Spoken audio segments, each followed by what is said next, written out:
Good day. This is my video presentation about contemporary policing model. What is contemporary policing model?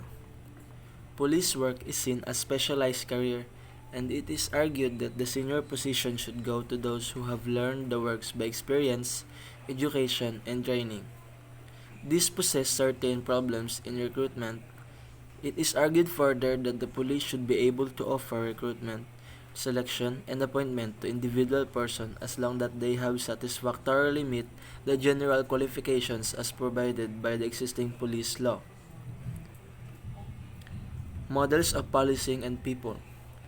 Police authority comes from the people, from their law, and from the institutions. Although the Philippine Constitution reserved police power to the state, the government must adhere to the fundamental laws of the land, more particularly its provision and Bill of Rights as well as the statutes enacted by the Congress.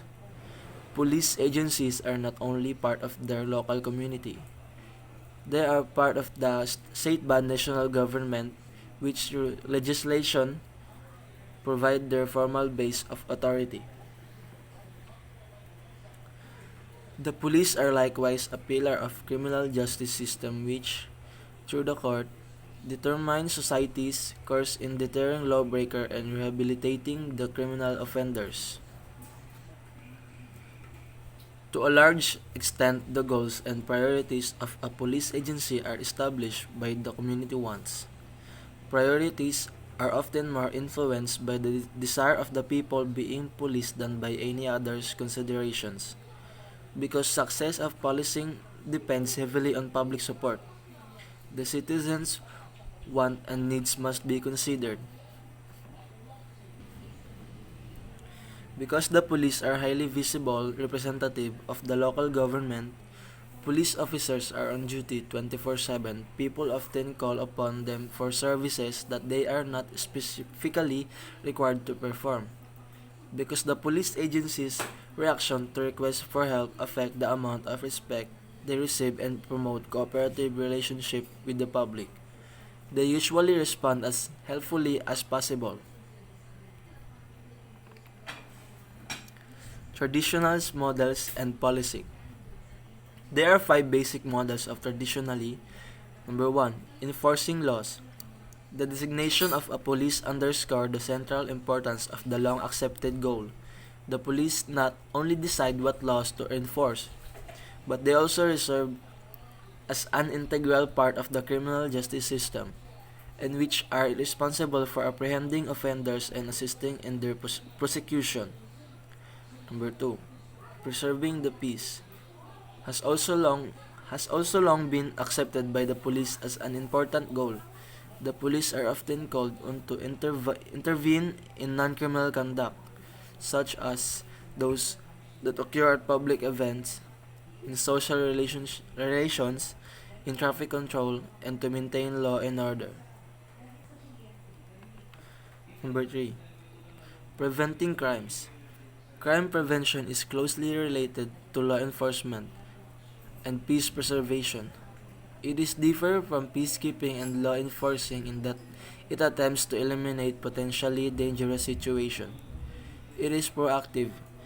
It is undertaken by the police agency in work with juveniles, cooperating with probation and parole administration, and educating the public. Number 4. Protecting rights and liberties.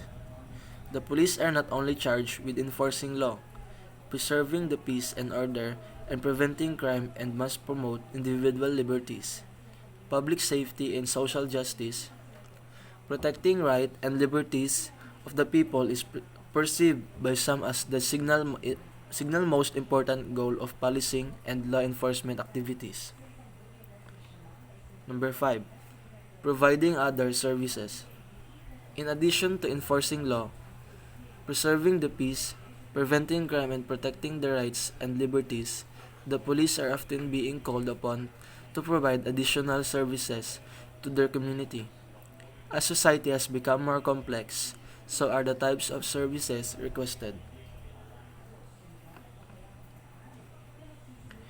Contemporary models of policing. Number 1, partnership with the community is a cornerstone of policing activities. Police organizations and officers may team up with citizens, businesses, private policing enterprise, and other law enforcement agencies to achieve the objectives of policing activities. Number 2, problem-solving approach to crime. This approach to crime is an essential component of policing activities. It focuses on determining the underlying causes of problems, including crime, and identifying solutions to problems that has been unidentified. Primary models of policing.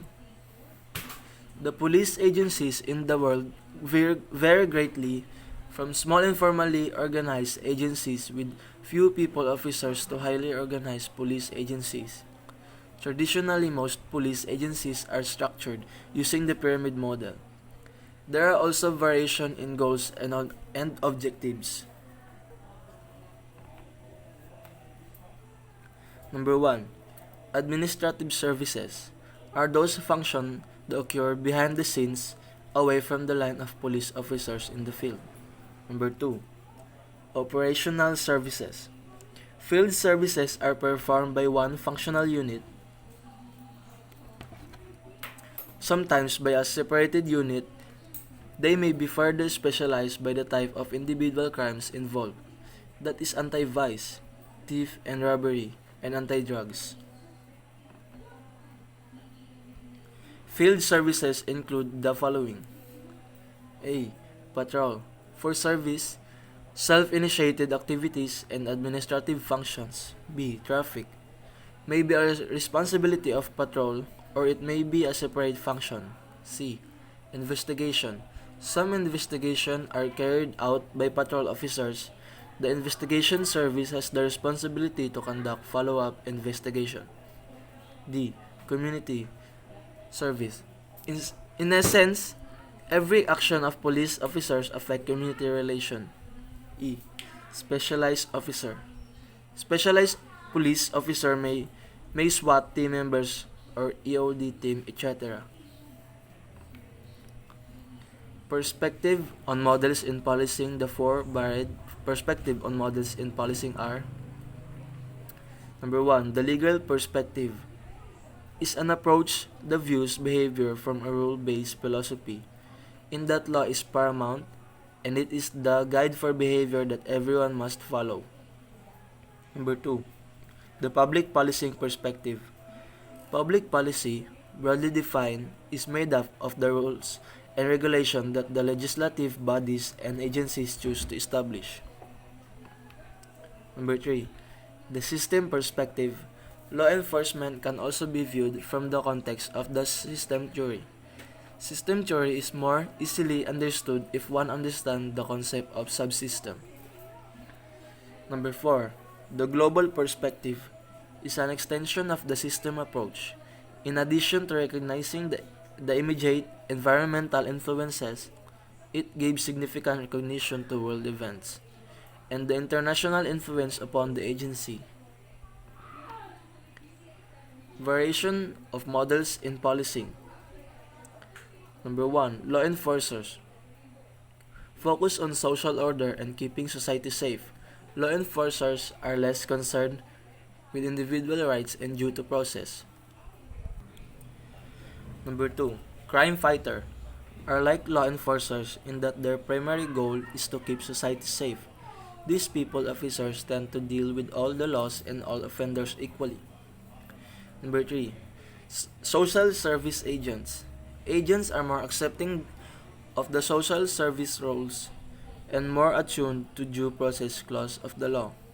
Such police officers are often young, well-educated, and idealistic. Number 4, neighborhood watchdogs are on the opposite end of the spectrum from the law enforcers. May ignore common violations such as traffic offense and tolerance to certain amount of vice gambling. Police officers' personalities. Number 1, stereotype. The police deal daily with criminals compliance, and citizens. Number 2. Suspicious. Police works requires officer to be wary of people and situations that are out of the ordinary. Number 3. Cynical. Because police officers deal with criminals, they are constantly on watch against human fault. Number 4. Brutal. Sometimes, reasonable force is required to subdue suspects. Unfortunately, the crime-related aspects of the police officer's job are what frequently draw public attention. Number 5. Indifferent. When police officers are called to the scene of the crime, they are expected to conduct a true impartial investigation. Number 6. Authoritarian. Effective law enforcement requires authority. Authoritarianism comes with the job. Bigoted. Police are frequently victims of problems they have nothing to do with and which they have no control. Significant models in policing. Number 1. Community-oriented policing system. It should come as no surprise that today's law enforcement professionals are deeply concerned about community relations. Number 2. Use of police technology. Technology is making it much easier for police professionals to maintain peace and order and ensure public safety and security. Number 3. Change in organization structure. A new generation is moving into law enforcement. Number 4. Increase police accountabilities. In the coming years, police oversight is expected to increase as the nation watches closely for any sign that police officers are infringing on citizens' constitutional rights using inappropriate and undue force. Number 5. Police response to crimes. In an effort to reduce cost and improve the effectiveness of the police forces, many police organizations have begun using online crime reporting, thus altering the way they respond to minor crimes. Policing as social control. Law enforcement is a societal function necessary for internal stability and security. Through the process of law enforcement, society exercises a form of social control of behavior.